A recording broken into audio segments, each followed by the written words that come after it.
So how do governments decide what to build with our money? A new school, a courthouse, a hospital. Is that decision based on who makes the most noise or who has the right political connections? Or is there a smarter, much fairer way to do it? Well, let's get into it, because a group of researchers in Brazil has come up with a really powerful blueprint to take the politics out of public works.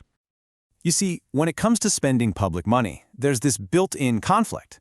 On one side, you have the political approach. Decisions can be subjective, based on who you know, and the real reasons, they're often kept behind closed doors. But on the other side, you've got the technical approach. This one is all about objective data, measurable needs, and a process that anyone can see and understand. The problem is, the research we're looking at today shows that the political approach wins out way too often, and that leads to wasted money and communities not getting what they actually need. All right, so here's our game plan. First, we'll dig into this problem of politics versus planning. Then we'll uncover this really smart data-driven solution. We're going to break down the 7 key ingredients that make it work, see how it was actually used to rank the needs of courts in Paraná, Brazil, and finally, we'll zoom out and see how this big idea could lead to smarter public spending for everyone. Now, in theory, public administration is supposed to be efficient, impartial, do the right thing. The whole goal is to get the most public good out of the resources you have.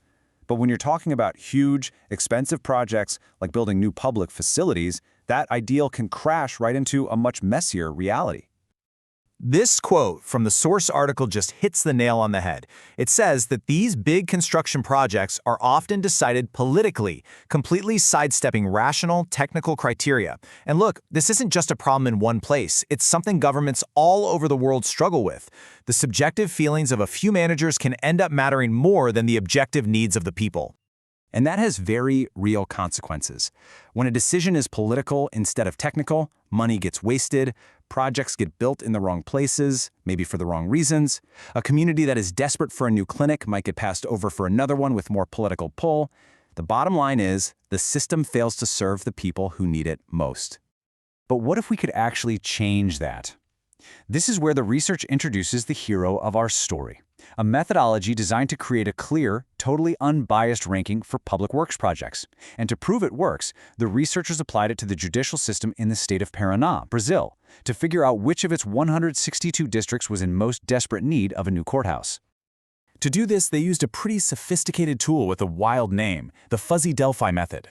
Now I know, that sounds super complicated, but the idea is actually simple and kind of brilliant. It's basically a way to tap into the wisdom of experts without all the usual baggage you get in a normal committee meeting.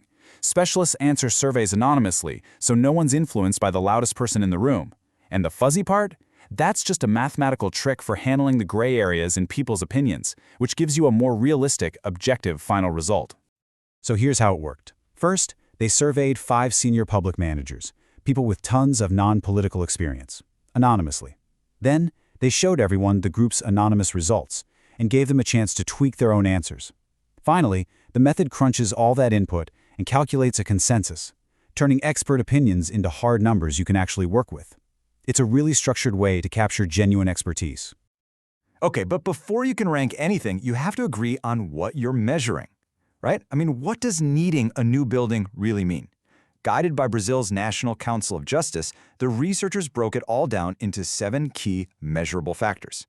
So let's check out the building blocks of this whole system. First up, the area index. This is the most basic question of all. Is the current building big enough?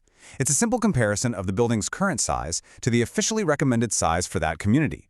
Is there physically enough space to get the job done? Pretty straightforward. Next, the dispersion index. This one's all about inefficiency. Are a town's court services spread out all over the place, in different buildings? That's a huge waste of time and money. So this index gives priority to projects that would bring everything together under one roof. Third is the leasing index, and this one just follows the money. Is the government spending a ton of cash on rent for its buildings? This index flags places where taxpayer money is just flowing out the door on leases instead of being invested in a permanent public building. Criterion number 4 is about fairness.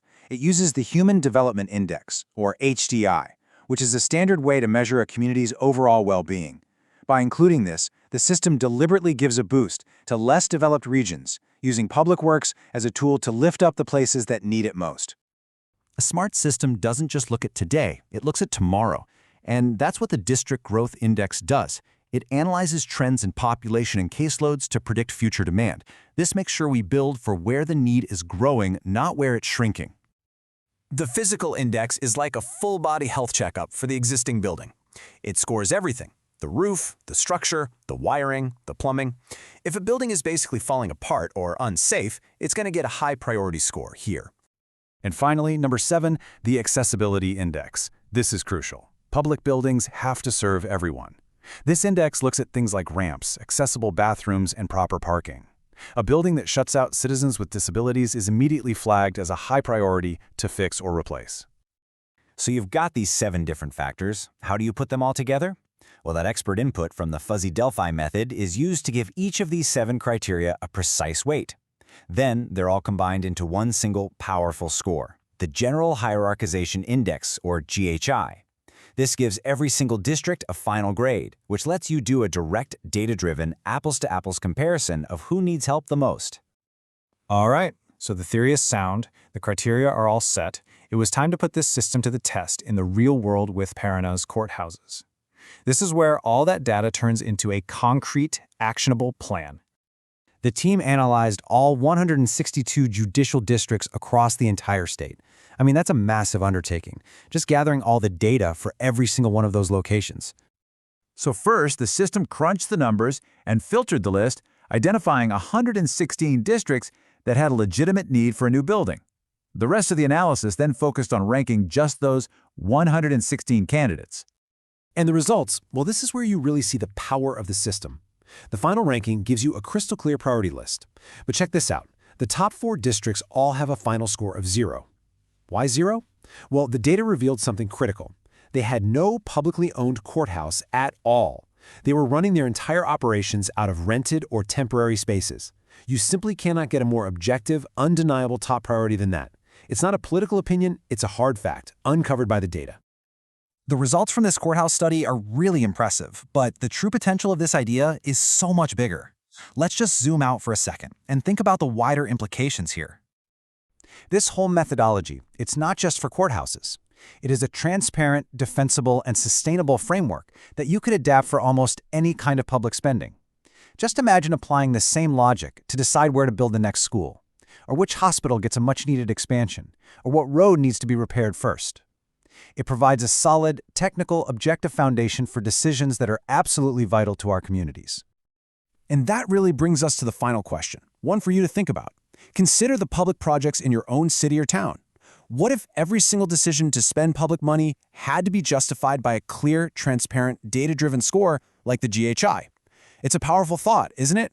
A blueprint for a government that's not just more efficient, but one that is truly fundamentally fairer.